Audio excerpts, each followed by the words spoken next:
আপনি কি জানেন সেই রাজা যিনি নিজের প্রাণও উৎসর্গ করেছিলেন? আবার তিনি তৃতীয় মন্বন্তরের ইন্দ্রও ছিলেন। পৃথিবীর মহান চক্রবর্তী রাজা শিবী তার রাজ্যে সত্য ও ধর্মের শাসন চালাতেন।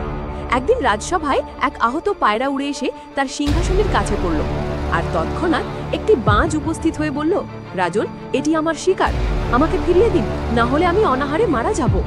রাজা শিবী শান্ত কণ্ঠে বললেন, এটি এখন আমার শরণাগত, আমি তার রক্ষা করব, খেতে দিতে পারি না।